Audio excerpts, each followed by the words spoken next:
All right, you guys, we are going to move on. We have a fuck ton of news, Tone. I need a stack of papers. I know. figure We that don't out. get any of that for news from around the realm. Right.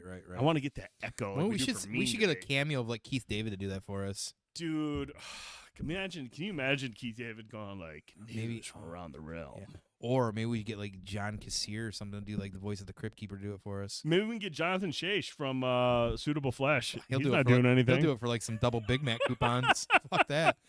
I will make an overlay. I like this overlay. I just want the audio, man. Make the audio, cuz make that something like news. Musical mode accelerated See my if Dan Disney. Rather's up to it. Let's see what else we got. Cuddles, I started Marvels today, and about 40 minutes in, that's it. Cuddles said it was like one of the worst movies Cuddles, he's seen in not a a while. fan, It's not great. It's not great. No. Definitely, you can see why they rushed it to Disney Plus. Like, really I always fast. say the thing I liked the most about the movie is I felt like the three leads had good chemistry. Yeah, they when were had good it in it. going. And that honestly, again, to me, Miss Marvel stole the show completely from the other two.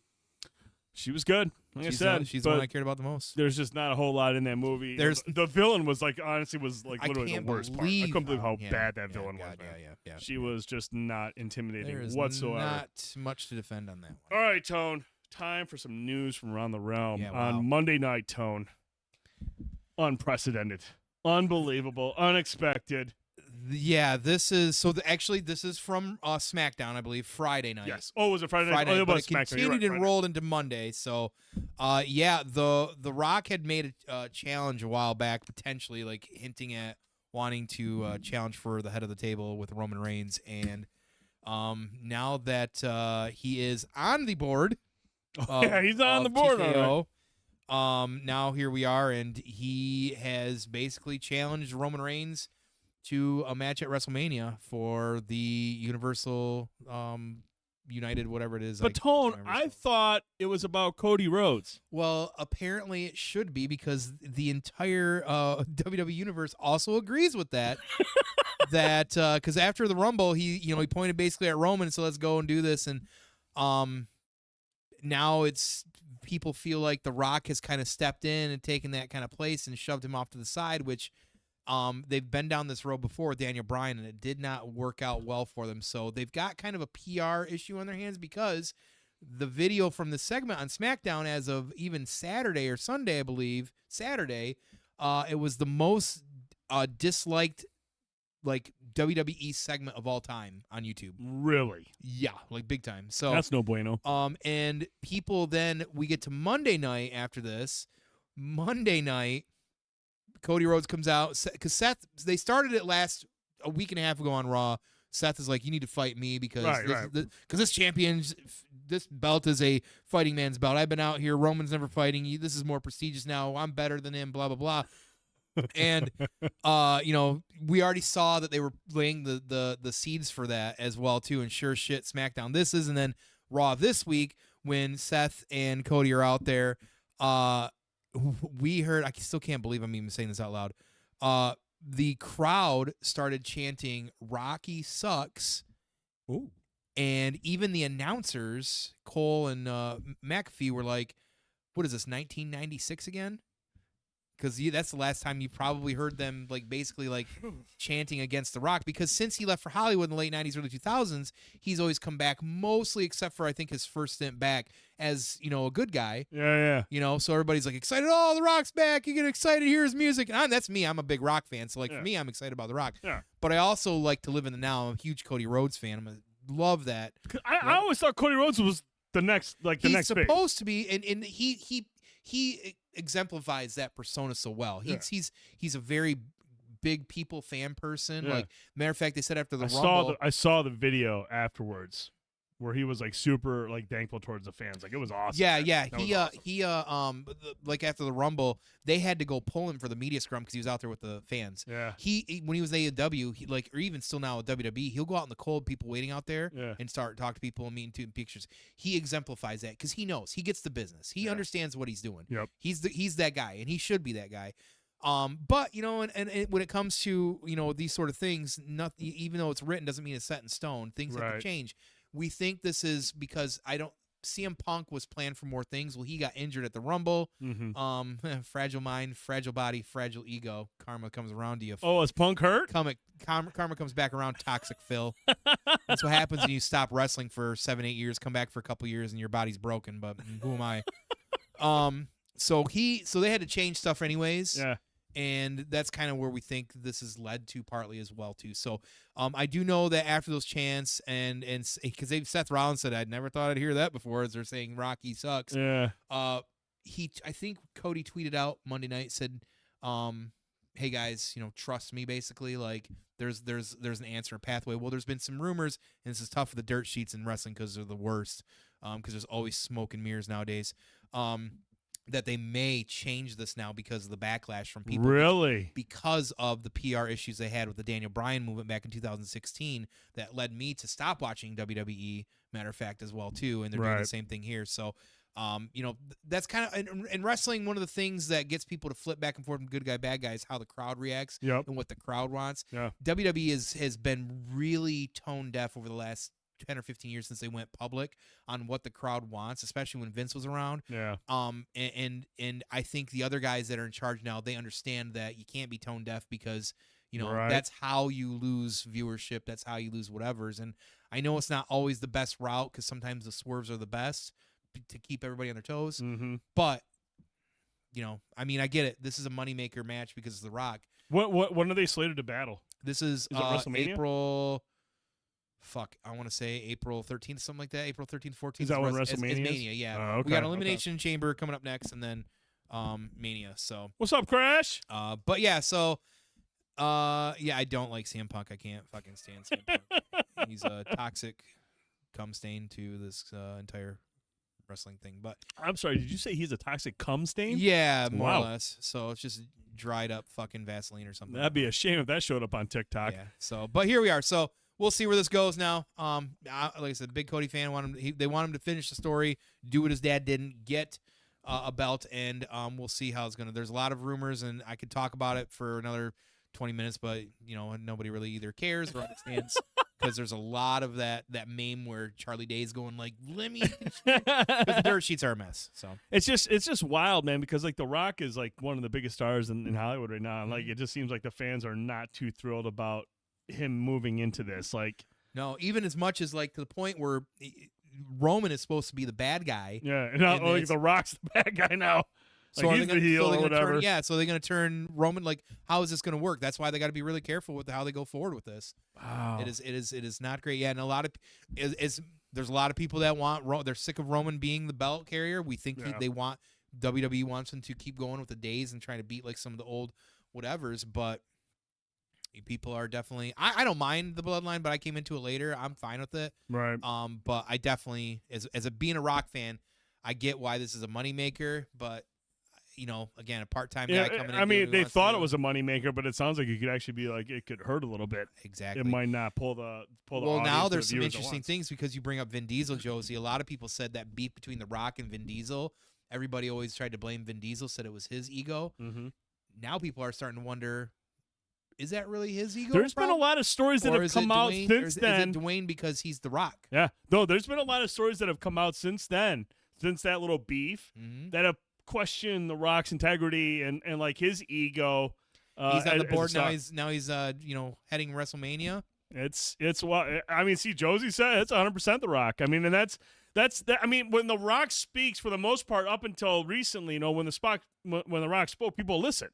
So when he sat there and called out Vin Diesel and shit, people were like, "Oh, Vin Diesel's a fucking scumbag," because The Rock wouldn't lie. Right. But now you kind of see this changing of the guard, and you kind of see people like getting a different perspective. And I was like, "Well, maybe it wasn't Vin." It's one of the theories, King Cuddles for sure. Who knows now? So we'll see. I don't know. Josie says, watch his interviews talking about his new football league. Ooh. Yeah, how's that going? Is that very telling? The arrogance is strong. Oh, I would expect somebody like The Rock or anybody who holds that kind of prestige, whether it's in movies or wrestling, I would expect him to have some kind of like arrogance, some swagger to him. But it does sound like I said, before all this, like there was a lot of stories and things like that coming out saying, he's kind of sus. He's kind of sus. Interesting to hear. But outside of that, we had some other big breaking news that just happened earlier this is today. fucking crazy. This blew my mind. And it's funny because it's one of the smaller guys, but Impact recently moved up to TNA. They finally brought the TNA brand back. Yep. They've been growing, and Rohit has sat with us numerous times. He was the X Division champ, and my opinion, he kept that X Division going for so long. It's not even as good as it used to be, but now that they're TNA and they're starting to see the success, they've been talking about now TV deals again as well too. Scott D'Amore, who's been with them since 2003, he's been about 20 years. Yeah. He has been the president, been working his ass off. Integral part of their success. Trying to get everything going and getting there. His contract is up, and they let him go. That's fucking The nuts. parent company for TNA did not renew that. And I'll tell you, I talked to Rohit really briefly. He's known Scott pretty well for the last few years. He was pretty shocked by it, and I think at the end of the day, it's when you'll hear about it here shortly. It's just business doing business. Yeah. And for whatever reason, they decided to loop. Which, hey, it's shitty if you're the guy, the workhorse, doing the stuff to get it there. Yep. And you're here. I just present to you now with this gold nugget that I've been able to turn from a turd. And they say, well, thanks for that. We'll see you later. Yeah, that's fucking crazy. When that story broke out, I don't follow a lot of like that stuff, like the behind the scenes stuff with the executives. But when I seen he got dropped, I was like, "What the fuck? That's a big deal." And even I know that. I think at this point, and again, dirt sheets and wrestling, it's all blah blah blah. Fans, everybody's so annoying. But there's been a lot of comments saying that, man, Tony Khan loves buying up talent or everybody. Yeah. Be smart if he bought Scott D'Amore up and said, help me control the storylines or control this show. That would be really brilliant, but I think Tony Khan has a hard time letting go of power as well, too. Yeah. But Scott would be the guy that you'd want to be able to do that. He's good at talent relations, and he's good at, turning ships around. That's crazy. Absolutely unbelievable. Cuddle says it's contract season. Dude's on the block as well. I am. I'm out here trying to. I'm basically interviewing for my job. He goes, just got to make it past the Comic-Con. I mean, that's basically where I get renewed, man. That's usually it's the Comic-Con, and if I can pull that off, I can deliver a good production. And Tone doesn't, just give me an F rating. I usually get renewed. So we'll see what happens. Comic-Con is like, that's the one, man. I always do like planning for that, though, man. I always love just the everything that goes into it. Say that now till Friday beforehand. Right, yeah. And then I just start nervous sweating and just turn into a fucking disaster. Calling me at 2 a.m. You get nude. Hey, I might. You never know. You never know. All right, Tone. Moving on to the next topic. This has been a fucking wild-ass week for gaming. This has been some crazy news. This started back in January. We talked about it briefly. There was a rumor that Microsoft was going to do their developer direct and that they were going to announce that Hi-Fi Rush was going to come to Nintendo Switch or maybe other platforms, PlayStation 5, and that never came to fruition. And I was like, oh, man, there was a lot of buzz about that.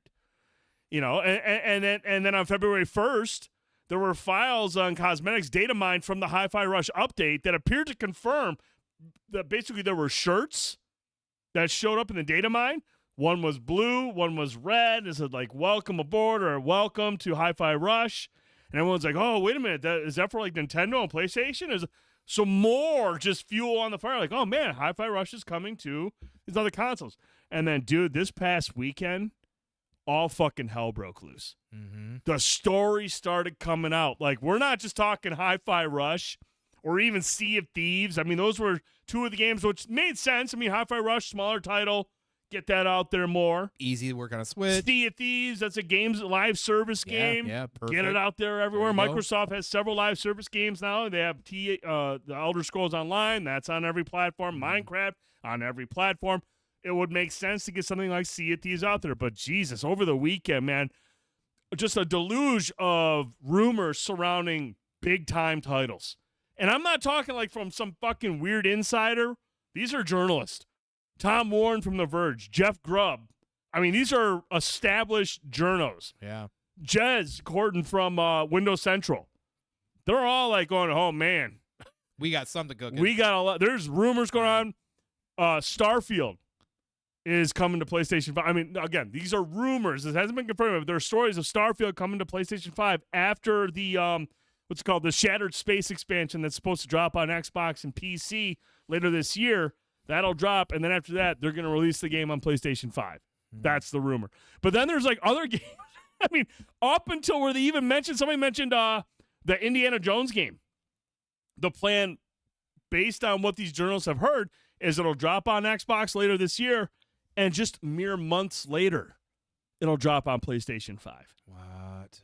I mean, but looking back at the Indiana Jones reveal, at the end of the trailer, it never says Xbox. Oh, you did say shit like It that. It doesn't say Game Pass. I mean, I think it said Game, but it doesn't say exclusive to Xbox.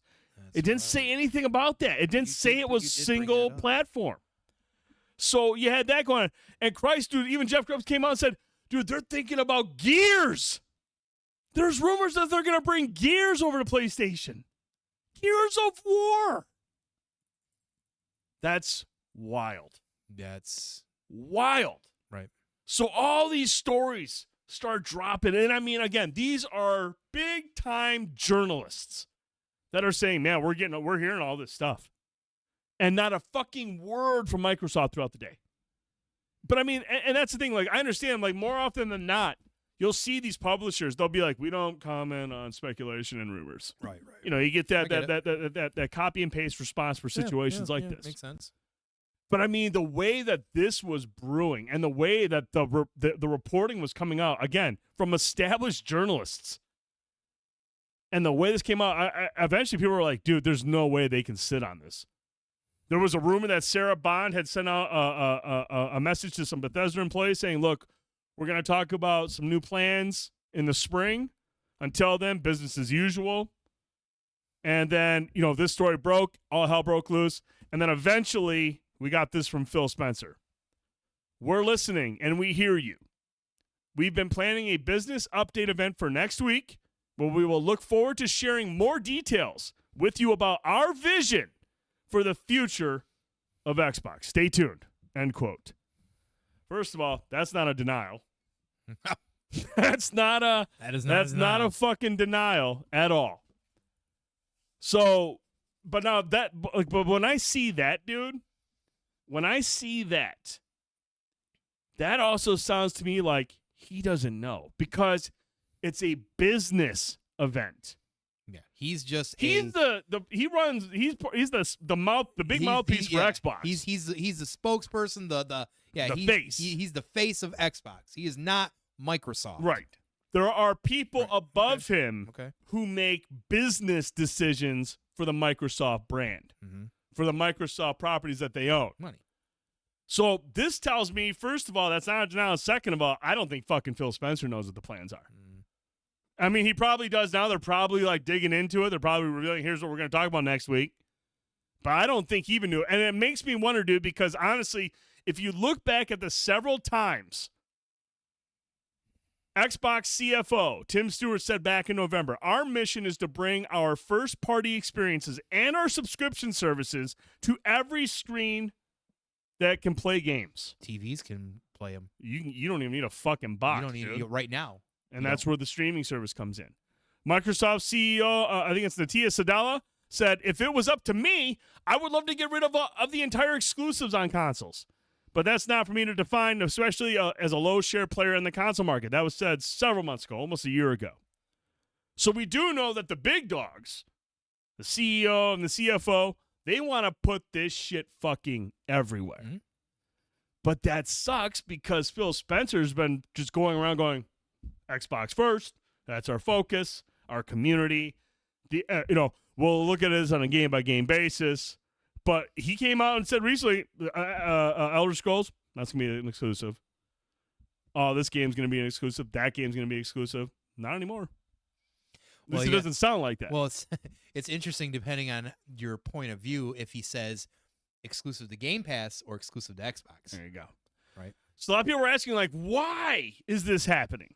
And Cuddles makes a good point. Game Pass will become Xbox is losing the console battle. Why not take it to others? Number one, why it's happening. Xbox is estimated to be in a distant third. This console war thing is over. They're getting destroyed in the console war market. In the hardware department, there's no realistic expectation that it's going to close the gap on what Sony and Nintendo have built with their bases. Not going to happen. Mm-hmm. The acquisition of Blizzard has certainly changed things. They have to kind of like they had to make all these deals with Sony and Nintendo. Hey, we'll bring Call of Duty here. We'll do this and that as part of like regulatory responses. They spent a lot of money. They spent a lot of money for that stuff, and they told people, look, we'll bring these games to these other platforms just so they could close the deal.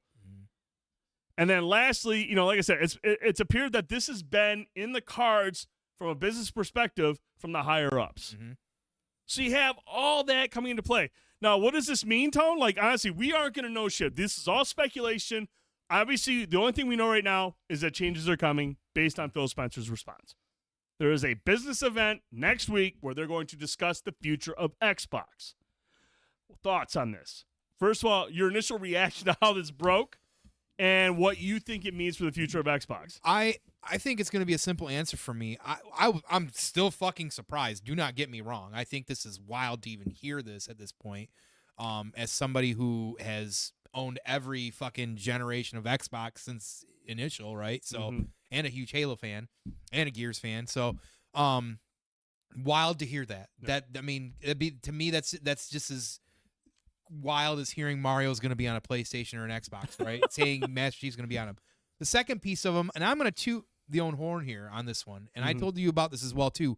We've got receipts on it. You can go back years from now here, or a year or two. We've been saying this, and Cuddles is alluding to this as well, too, because he's been in these conversations, as well, that we've been saying for a long time, and we've known it for a long time since 360 area. Shit, me and Prime used to talk about it working at GameStop. The Xbox doesn't want to continue to have hardware. They want to run your entertainment system digitally because it's cheaper. Hardware costs a lot of money. Matter of fact, typically when a new hardware console generation comes out, you lose money dollar for dollar on that hardware for until about halfway through the system. It's expensive. Microsoft has created a digital footprint to continue the legacy of Xbox for the rest of our entire lifetime frame. World ends, blows up, as Microsoft whatever it around. is. Exactly, with the way the Game Pass has got. They figured it out. It's the reason why they bought fucking whatever it was and turned it into Mixer to get that FTL speed, because of all comes back to this. It all comes back to this. It all comes back to getting everybody to pay $18, $20, whatever it is, for an Ultimate Game Pass, a Game Pass to have games exclusively, but run on everything else. And what'd be best about doing that? Not having to have a hardware built. Hook it up to your fucking TV. Guess what? Buy a $50, $60 controller, go play it there. Or buy our Game Pass as an app on the PlayStation as an added bonus. Honestly, to me, longevity again for their legacy, it sounds like a smart no-brainer. Cuddles mentioned it. And you've got it logistically, you can look it up. They're getting wrecked and have been since 2013 on console sales. I saw it with GameStop. This generation, it's even been fucking worse. Yeah, it's like 2 to 1. Like it's big time. So this is a smart business decision. And listen, it's not going to be an easy pill for some people to swallow, I feel like. But I mean, shit, like, to me, this is wild. Like, I could play Halo on a Switch potentially, or a Nintendo product. Okay, cool. I mean, that's great. No, I think part of it is because Game Pass is such. It is a. I mean, I'm never going to sit there and tell you Game Pass is a bad deal. It's not. I just don't think they have the hardware sales to justify Game Pass. They're not making any back revenue for that shit. They're not. They don't have enough people. Right. I mean, yeah, PC helps a lot. Having PC Game Pass helps a lot. But imagine if you're not down 57 million consoles to like 27. You have an extra 30 million consoles out there, 30 million fan base, all doing Game Pass. We're probably having a different conversation right now. That's more revenue to put back into the game making or adding games to Game Pass. So, like, I don't think that, like, Game Pass is bad. I just think I think people have just been put off by the Xbox hardware for a long time now. Like you said, since the Xbox One, when they fucked that all up, man, that was a massive fuck up. That was a messaging issue day one. And they've struggled with that's been their Achilles heel for the last 10 years is messaging. They can't ever get their fucking message straight. And it sucks. The Xbox Series X, by all accounts, is a fucking awesome system. It's a great, powerful system that can run games beautifully. But they just don't have the base. It's not something to do with Game Pass. It's not that Game Pass isn't good. It just doesn't have the base to justify it and to keep it sustainable. So, like I think what Xbox is going to do is they're going to come out and say, look, we're going to keep doing the same thing. Game Pass. I don't think they're going to exit the hardware. I don't think they're leaving hardware. Mm-hmm. If they go anything, they might. We heard about it last year. We heard about that they're working on a streaming only system, probably slimmer version, something beefier, like that, where they can go with their streaming and have Game Pass. But I expect they'll have hardware for the time being going forward. I don't expect them to exit the hardware field. But what I do expect them to do is, in order to make Game Pass very appealing still, they will come out and still say, look, all of our games are coming to Game Pass. They'll be there day and date, Game Pass. But 6 months to a year later, we're going to bring those titles to other platforms. PlayStation 5, Nintendo Switch, Switch 2, whatever it be. Time exclusivity. Have those there, because if you have a fucking whole other... I mean, dude, Nintendo and PlayStation have massive bases when it comes to hardware. And if you have those people spending $70 on a game... Going back to, Sony will get their 30%, whatever Nintendo gets for their cuts of the games, but a majority that's going back to Microsoft. All of a sudden, Game Pass is sustainable. Mm-hmm. You're selling more games at $70. That's all going back to Microsoft. All of a sudden, Game Pass becomes a little bit more sustainable. Mm-hmm. So I do expect them to do that. I do expect them to keep Game Pass day one, day and date for all their first-party titles. And maybe there might be a select few that are exclusive. But by all accounts, I would expect all these games to come out 6 months to a year later. Just how PlayStation does with their games on PC.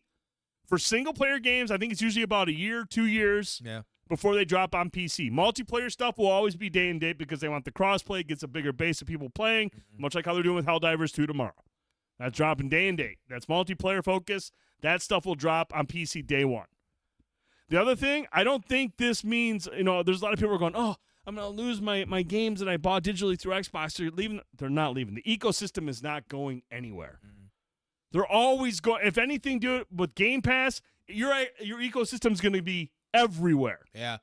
Look how they want it to be. It's going to be on your phone. It's going to be on your TV. It's going to be on whatever system you buy from Xbox. Yeah. The ecosystem isn't fucking going anywhere. PlayStation single-player games are always broken on PC. Not always. Sometimes they are. Sometimes they have issues, but they always fix them. But they're not always broken. That's not true.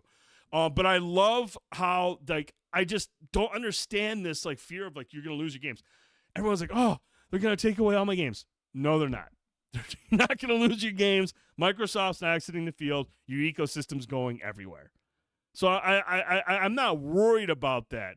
But it's just it's just shocking because we're at this point where we're going to possibly see something like Gears and Halo on PlayStation or Nintendo. It's fucking wild to hear that, and that's how it was when I first heard it as well too. But again, when you put everything down, you look at logistically. Again, when you got to think bigger outside of Xbox, because I think the problem with people forget sometimes that Microsoft owns Xbox, and Microsoft is a massive company that does worry about revenue. They are the true actual business that technically runs Xbox. Xbox is not a separate entity. So when Xbox has been spending money on these kind of acquisitions, it's truly, at the end of the day, it's actually Microsoft. So they have to, at the end of the day, again, look at what's going to be best for business. And if you're not making revenue back on those hardware sales, and you're sitting on them, they're collecting dust, or whatever it is, right? You have to think about, where are we going to gain that market share back? And Game Pass, listen, nobody else right now has has anything like Game Pass. Right? No. What else? And there's been others that have tried to do it, try to come out and have a digital streaming game service, and they can't get out the gates with it because Microsoft has already figured it out. So if anybody's going to do that and do what they want to do, get it everywhere, here we are. And we've been, like I said, we've been talking about it a long time around here. So I'm just saying, just don't forget that we got receipts on them. But it's exciting and surprising to see that it's already here, I guess. And like you said, there's probably going to be hardware consoles around for a little bit as well too, because there is still a large part of the generation that doesn't really play PC, that does want to play Xbox games, or whatever, likes an Xbox controller or whatever it might be, but it was 1,900 people. True. Still, we're it's definitely, here we are. Yeah. And then what was it? They just announced more layoffs at Microsoft today. Microsoft just can't get out of the fucking the bad light right now. I think they just laid off. I think they're closing Toys for Bob. I think they're the developer behind what was that game that they had with the toys? That was not Starfield. It was a huge seller. But you would Grounded. buy Skylanders. Was it Skylanders? Oh, Jesus. Toys for Bob or somebody like that. I think it's Skylanders. I can't be certain, but they're closing another studio down, which is it's just wild, man. They buy Activision, they spend all this money, and they're just laying people off and closing down departments, and it's just like, what the fuck are you? Well, guys it shows doing? that they're trying to make up some of that revenue back, Yeah. and it's that's a whole other discussion we can get into about economics and inflation, and we're not going to do that here. But I would love to do that because I could go on hours about that. But I mean, the joke out there right now is like all the work from people home they hired during COVID. There's actually some truth to that because the tech industry now, like all tech industry, not just video game industry, has seen that as well too. I mean, and there's a lot of industries that have seen that where post COVID now, when things are kind of getting back to more of a settled state or an understanding as well too, that's kind of where some of those layoffs Crash are coming Bandicoot and as well, Spyro. Thank you, Crash. I thought for some reason it was Skylanders, but he's right. Toys for Bob made the Crash Bandicoot and Spyro Masters.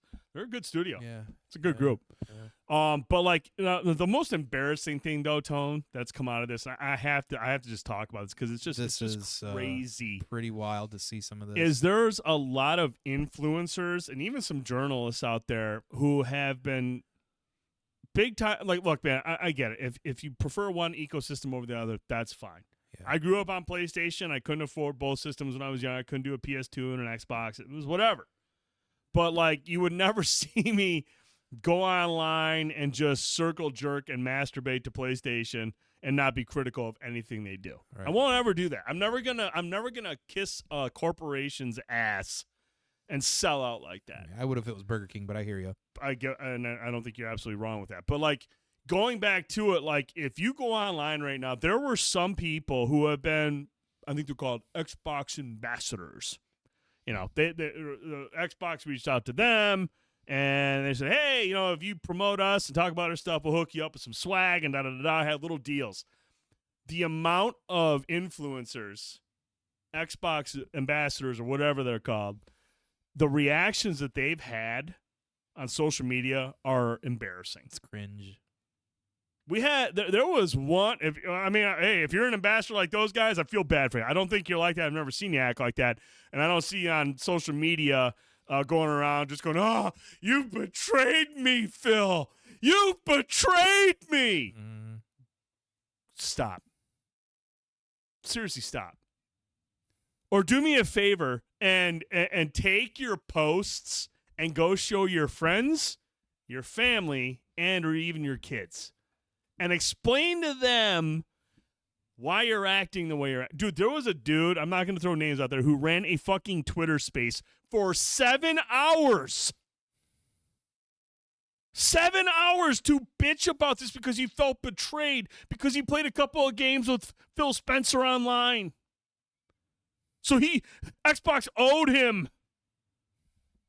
Dude, stop. Just fucking stop. That shit is so fucking embarrassing. And I'm, as a gamer, and I see that, I'm just like, oh. I'm affiliated with that as a gamer. I'm associated to that type of behavior because I'm a gamer. It's fucking unbelievable how some of these influencers, and they've showed their ass. And what I'm really hoping for, honestly, I hope next week, when Xbox comes out, I hope they just debunk everything and say, nah, we're going to stick to our guns. I hope all these fucking losers come back out and go, I never doubted him. Phil knew. Phil's got our back. Right now. Phil won't let me down. Phil doesn't give a fuck who you are. Nobody at Xbox gives a fuck who you are. You're a mouthpiece. That shit was so fucking cringe. And it's exactly like the Mixer nerds, dude.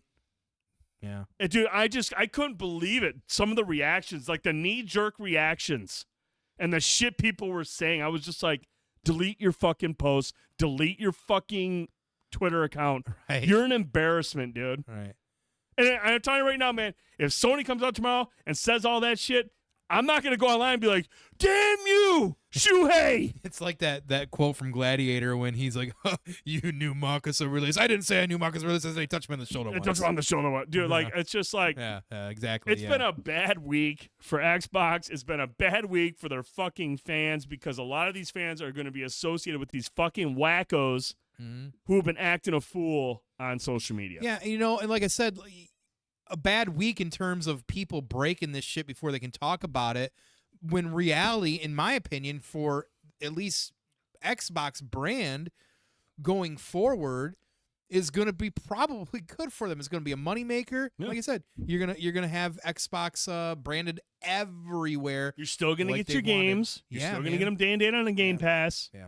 It's just they're going to other platforms, and they know what? They're going to make a lot of fucking money, and you're going to get more good games from them.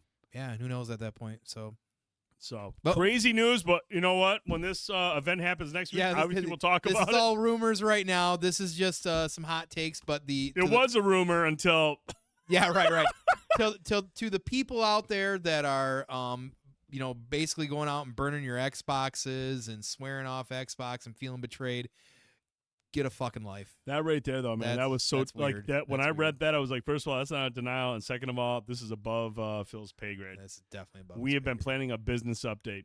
Phil doesn't do business. We have been. You haven't been planning shit. There's dude. people above him that do the business portion of it. I like Phil Spencer. I like Phil. I have no problem with Phil. He's a great face for Xbox. I think he's awesome. But man, I'm not gonna sit there and fucking call for all sorts of handouts because Nelson guy, though, Xbox said, "No, man, we going third party for somewhat." So. Yeah, anyways, let us know your thoughts on this story. What do you think is going to happen? If you're an Xbox only gamer, how does this really would like to hear your thoughts? How does it affect your perception of Xbox going forward? And when they do make the announcement, we'll talk about it next week. We want to get you guys and girls' thoughts. Yeah. I don't think it's anything to worry about. I have all the systems because I don't want to fucking wait. I have FOMO easily, so when a game drops on a system, I don't want to wait a year to play it on something else. I want to have it right then and there. So that's not an issue for me. But if you're kind of like one of those people that's like, I only want one system, I only want one ecosystem, which is fine. Let us know your thoughts on this. We want to hear what you think. But next week we'll talk about it, Tone, whenever this business event happens. Speaking of business, Tone, let's move on to the final news topic. Today, there was a massive announcement regarding Disney and Epic Games. Disney has purchased a $1.5 billion stake in Epic Games and teamed up with the company to develop a new, expansive, open, persistent, and social universe that will interoperate with Fortnite and let fans play, watch, and shop and engage with their favorite characters and stories from Disney, Pixar, Marvel, Star Wars, Avatar, and more. And they've already had a pretty good partnership, correct? They've always been kind of like... Yeah, chummy or whatever. You've always seen a lot of those characters make their way over to Fortnite. Yeah, okay. This was revealed during the Disney's Q1 24 earnings call. It was announced that this new experience is built in Unreal Engine. Okay. It will let players create their own stories and experiences, express their fandom in a distinctly Disney way, and share content with each other in ways that they love. This is all going to take place within the Fortnite game.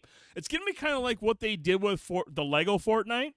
They're going to have, it's almost like Fortnite's going to become a launcher like Call of Duty. This sounds like Disney Infinity. That's it reminded me of Dreams or like what Media Molecule has done. Disney Infinity had a build mode that my kid used to fucking go crazy for. Dude, that's exactly what that sounds like. Interesting.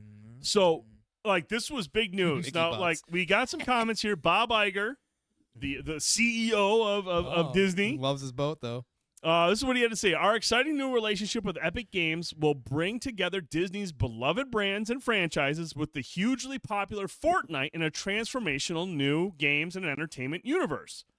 This marks Disney's biggest entry ever into the world of games and offers significant opportunities for growth and expansion. We can't wait for fans to experience the Disney stories and worlds they love in groundbreaking new ways. They're bringing back Fort mode in Fortnite, but through Disney Infinity. Basically, I mean, like obviously, like Lego Fortnite. Like when you play Lego Fortnite, that's a survival game. Like because it's a whole different game. It has nothing to do with battle And for all royale. intents and purposes, if I've heard, It's that's fucking awesome. Yeah, I've heard that. Okay. It's really cool. And then they have I think they have Fortnite Racing, which is kind of like a racing game that's not a part of Fortnite, but it's like another portion of the launcher. Okay. And so this is going to be something. So the racing sucks. I haven't played it. I don't jump into too many racing games. It's just not for me. I suck at racing games, so it's like I have no interest at racing games. But like this sounds like this is going to be like it reminds me a little bit. So does Shitty Rock. I heard there's a guitar thing too. And did you see that they're making a new guitar that you can use with the Fortnite racing or the Fortnite guitar game and Rock Band 4 for Xbox Series X and PS5? Tell me that kind of thing. They're bringing a new guitar out, and I was like, dude, I have Rock Band 4, and I haven't played that in forever. Yeah, don't tell me that kind of thing. So it wasn't just Bob Iger. We also got a comment from Tim Sweeney. He is the CEO and founder of Epic. Here's what he had to say. Disney was one of the first companies to believe in the potential of bringing their worlds together with ours in Fortnite, and they use Unreal Engine across their portfolio. Now we're collaborating on something entirely new to build a persistent, open, and interoperable ecosystem that will bring together the Disney and Fortnite communities. They spent $101.5 billion. They're going to make a shit ton of fucking money off this. Because if you can sit there and basically go Dreams, or what's the other game by Little Big Planet, and just create a whole new game experience or something with all the properties that Disney owns, whether it be Marvel, Indiana Jones, Star Wars, Pixar, all that, you're going to have just, dude, it's your world. Man, I tell you what, I know I love Disney Infinity. The toys, the Play Toy, whatever that was all called, I can't remember. It's been Play to Life or Toy to Life or whatever it was. That whole, just like everything else, the music genre, everything's like a flash in the frying pan is what they say. Yeah. The Disney Infinity by far was my favorite. I have probably owned way too many of them, but both Star Wars and Disney stuff. But my kid loved it. The stories was really shallow. Had a lot of potential. Point is, this could be that again, and bring in a bunch of different players to Fortnite. And yeah, this has potential to make a lot of money. And I do find it weird that Bob Iger comes back because they're losing money, having problems, and they're out of spin, and he's already spending $1.5 billion investments. Like, dude, I just think part Toys of Life. that, Thank you. I think that part of that is just because Fortnite is everywhere. Yeah, I think that's so. If you have access to Fortnite or Epic's game launcher, whether it's on PC, mobile, tablet, every gaming system, if you have a huge audience. If you're 5 or 60, you're probably playing a chance. Oh, yeah, exactly. And Fortnite. I mean, when you have and then you're going to get these tools and access to just a vault of fucking everything Disney. Of a different type of gaming outside. The sky is the fucking limit. The type of content that people are going to create with this. Yeah. So 1.5 billion might seem like a lot up front, but 2 or 3 years down the line, I mean, peanuts compared to what they're going to make. Cuddle said they laid off a bunch of people as well too. Well, that's I mean that's how it is, man. Lay off a bunch of people, make a bunch of money, and get as much as you can for a little amount of work. Meta did that bullshit this week. You see that one? I did see that. That was another good one too. Meta laid off a bunch of fucking people, and then the day later said we're blah blah blah with all this money, investing all this money doing stuff. Yeah.